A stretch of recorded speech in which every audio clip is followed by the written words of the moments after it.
Hey, good morning, guys. It's Thanksgiving morning, and I don't know if you recognize this area yet, but it'll take you a minute or two.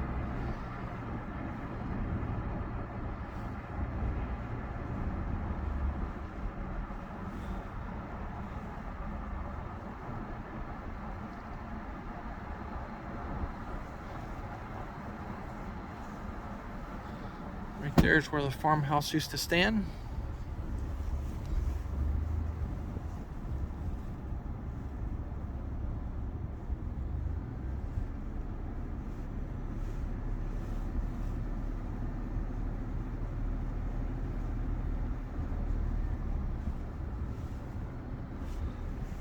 The big steer barn. Right here was the tobacco barn that burnt down.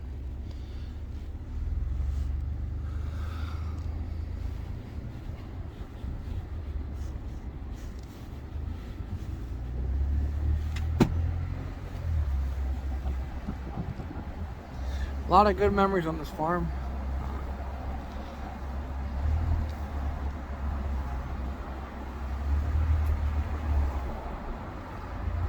I have a lot to be thankful for, and this year and last year, and all the changes and stuff that happened.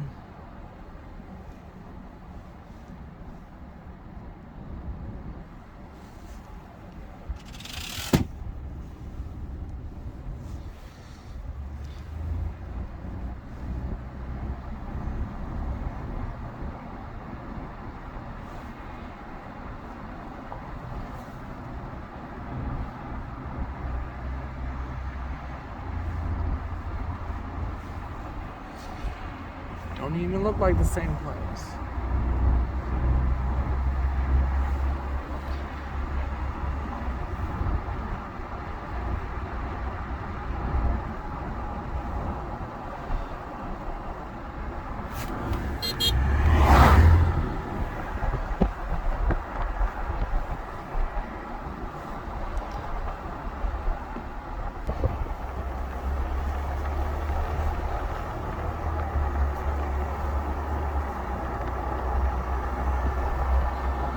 Piles and piles of dirt.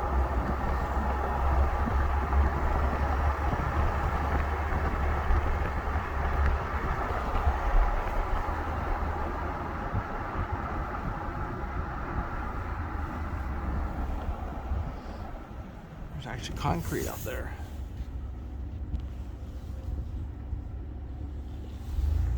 I'm gonna walk up there a minute and look around.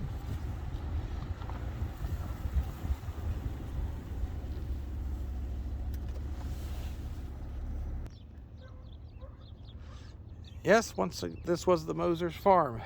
Now you just see miles and miles of concrete.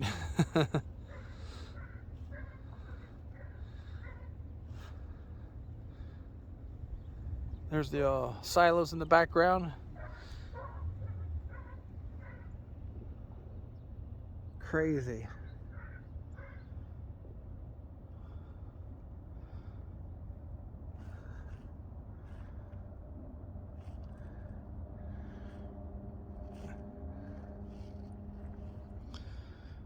They removed a lot of ground to get to that level.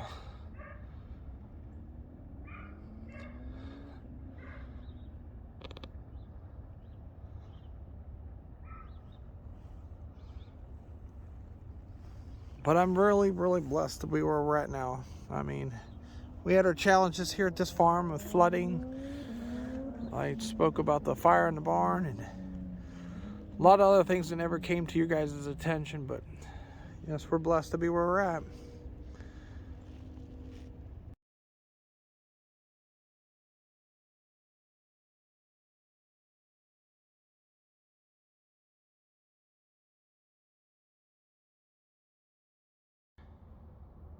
Hey guys, I want to just do a short video here in the grain bin. We got about 4,000 bushels of corn in here. It looks really nice. This is what we call a top dryer grain bin. We have about, let's see, about 750 bushel up there right now. These are the flaps that we let down to let the corn down They have them all the way around. And we tried a couple different things here. Over here is the dryer, you can see it. That's where it shoots the heat in. So we tried these 4 batch, first batch. It went pretty good. It was a learning thing, and we didn't realize that it takes a lot of heat to heat this up in here when it's empty. And then it has to push the heat through all these bushels up through here. So it holds about 1,000 bushels. And that's corn, which you can't see in there now, but you can see the floor. It's a screen floor. And we're getting ready here drying our batch. When this system's up and running, you cannot even be in here. It's full pressure, forcing that heat up through that corn. And for the first hour to get through that corn, it's cold air coming up through it, and then finally heat gets up through it. So I did put a post there on Facebook, and some guys were more familiar with these units than I am.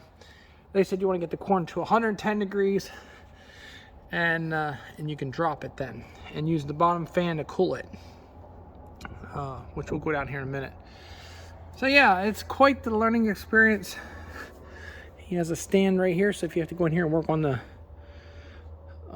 dryer, but everything's running really nice. We had a propane tank full, so we did 4,000 bushel. We're down to 50% of propane. So the guys that are running other dryers, I would want to know kind of what, compared to what you guys are using to dry 1,000 bushels, or you can see that we're down to 50% on our propane. But yeah, we're gonna start this system here in about a couple minutes. And the corn that's up there now is like 17.1, I believe. And our goal is to get it down to 15.5. We had some comments that you can just put it in at 16.1 and use the fans to dry it. But we're a little bit different climate here on the East Coast. I just want you to take that stuff in consideration a little bit. Your areas are a little bit drier, maybe out west. But yeah, like I said, you know, we want to do things right as best we can. I am drying this for another guy for a custom drying job. And so, you know, I kind of enjoy doing this kind of work. And if you kind of get sloppy with it and they got bad corn, you're not going to have a job. So, yeah, we have a new fan on that bin over there. New fan on this one, and then we did a lot of work to this burner. I was going to put a new one up here if you couldn't get this one going, but it's been working good. So yeah, I've been climbing up there quite a few times. I just can see the ladder to get up there. Sunday we put the lid on so no moisture get in. But yeah, so the wagons are going to come here. We'll put I got to put about probably one more wagon. It'll be about 300 bushel, and then we'll be full, and then we'll start this drying up. And it's a little cooler today, but we checked the corn out of the door over here. It was 13.5, plenty dry. So and then also our elevators will reject corn anything over 15.5, and you get them to 16s, they don't dock you, they reject it. So we're fussier maybe in some places of the country. So yeah, the comments, you know, saying we don't know what we're doing and this and that, it's all learning curve, and I do like information given that I can use. Tell me to put it in there and just dry it by air. We have a higher moisture air, maybe, I don't know, on the east here. So you guys might can do that out west, but you take it to the mill and it's 16.1, 16.2.